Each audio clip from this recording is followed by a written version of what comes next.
പ്രയാസങ്ങളുണ്ടെങ്കിലും ഇതിനെ നയിക്കുന്നത് കേരളീയ മുസ്ലിം ഉമ്മത്തിന്റെ വിശ്വാസങ്ങൾ പിഴക്കരുത്, അവരുടെ അമലുകൾ നഷ്ടപ്പെടരുത്.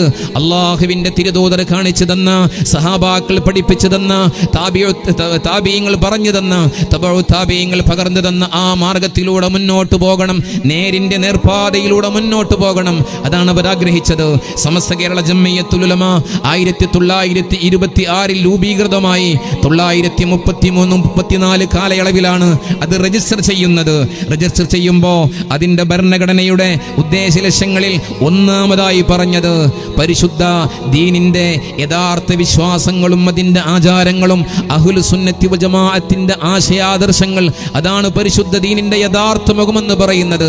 ആ സുന്നത്തി ജമാഅത്തിന്റെ ആദർശങ്ങൾ പ്രചരിപ്പിക്കുകയും പ്രബോധനം ചെയ്യുകയും ചെയ്യുക, ഇതാണ് സമസ്ത കേരള ജംഇയ്യത്തുൽ ഉലമയുടെ ഒന്നാമത്തെ ഉദ്ദേശ ലക്ഷ്യമെന്ന് പറയുന്നത്. എന്താണ് അഹ്ലു സുന്നത്തി വൽ ജമാഅ എന്ന് പറയുന്നത്?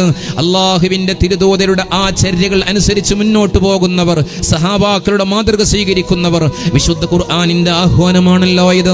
സൂറത്തു ആലി ഇംറാനിന്റെ 31-ാമത്തെ വചനത്തിൽ അല്ലാഹു റബ്ബുൽ ഇസ്സത്ത് പറയുന്നുണ്ട്, ഖുൽ ഇൻ കുൻതും തുഹിബ്ബൂനല്ലാഹ ഫത്തബിഊനി. നബിയേ, അങ്ങ് ലോകത്തിന് പറഞ്ഞു കൊടുക്കണം, നിങ്ങൾ അല്ലാഹുവിന്റെ ഇഷ്ടവും പൊരുത്തവും തൃപ്തിയും ആഗ്രഹിക്കുന്നുവെങ്കിൽ നിങ്ങൾ എന്നെ പിന്തുടരണം. അല്ലാഹുവിന്റെ തിരുദൂതരെ പിന്തുടരുന്നവർ, അവിടുത്തെ ചര്യകളെ അനുധാവനം ചെയ്യുന്നവർ, അഹ്ലു സുന്നത്തി വൽ ജമാഅത്തിന്റെ ആശയാദർശങ്ങളിലൂടെ മുന്നോട്ട് പോകുന്നവർ, അവരെ കുറിച്ചാണ് അല്ലാഹു പറഞ്ഞത്. അങ്ങനെ വന്നാൽ യുഹിബ്ബുകുമുല്ലാഹ്, അല്ലാഹു നിങ്ങളെ ഇഷ്ടപ്പെടും. അല്ലാഹുവിന്റെ ഇഷ്ടം വേണമോ? ഈ സത്യദീനിന്റെ ശരിയായ ആദർശത്തിലൂടെ മുന്നോട്ട് പോകേണ്ടതുണ്ട്. അല്ലാഹുവിന്റെ തിരുദൂതരും പ്രിയപ്പെട്ടവരെ ലോകത്തോട് പറഞ്ഞിട്ടുണ്ട്, കുല്ലു ഉമ്മത്തി യദ്ഖുലൂനൽ ജന്ന ഇല്ലാ മൻ നബാ.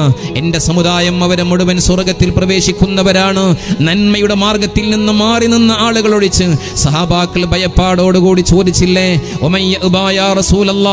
ആരെ കുറിച്ചാണ് നബിയെ സ്വർഗത്തിൽ നിന്ന് മാറ്റി നിർത്തപ്പെട്ട് പരാജിതരായി അങ്ങ് പരിചയപ്പെടുത്തിയത്? അവിടുന്ന് അസന്നിഗ്ധമായി പ്രഖ്യാപിച്ചു, മൻ അതാഅനി ദഖലൽ ജന്ന. എന്റെ മാർഗം സ്വീകരിക്കുന്നവർ, എന്റെ ആദർശത്തെ മുറുകെ പിടിക്കുന്നവർ, അവർ സ്വർഗത്തിൽ കടന്നവർ തന്നെയാണ്. വമൻ നസാനി, എന്റെ മാർഗത്തിൽ നിന്ന് വ്യതിചലിച്ചു പോയവർ, അവരാണ് ഫഖദ് അബാ, സ്വർഗത്തിൽ നിന്ന് മാറ്റി നിർത്തപ്പെട്ടവരെന്ന് അസന്നിഗ്ധമായി പ്രഖ്യാപിച്ചുവെങ്കിൽ അഹ്ലു സുന്നത്തി വൽ ജമാഅത്തിന്റെ ആശയമാണ് പരിശുദ്ധ ദീനിന്റെ യഥാർത്ഥ മുഖം. പരിശുദ്ധരായ സഹാബാക്കളുടെ മാതൃക സ്വീകരിക്കണമെന്ന് വിശുദ്ധ ഖുർആൻ പറഞ്ഞിട്ടില്ലേ? സൂറത്തു തൗബയുടെ 100-ാമത്തെ വചനത്തിൽ അല്ലാഹു റബ്ബുൽ ഇസ്സത്ത് പറയുന്നു, വസ്സാബിഖൂനൽ അവ്വലൂന മിനൽ മുഹാജിരീന വൽ അൻസാർ വല്ലദീന തബഊഹും ബിഇഹ്സാൻ. മുമ്പേ കടന്നുപോയ അൻസാറുകളും മുഹാജിറുകളുമായ സച്ചരിതരായ സഹാബാക്കൾ, അവരെ നന്മ കൊണ്ട് പിന്തുടരുന്നവർക്ക് അല്ലാഹുവിന്റെ തൃപ്തിയുള്ളൂ എന്ന് വിശുദ്ധ ഖുർആൻ പറയുന്നു. അല്ലാഹുവിന്റെ തിരുദൂതരും പറഞ്ഞില്ലേ, അസ്ഹാബി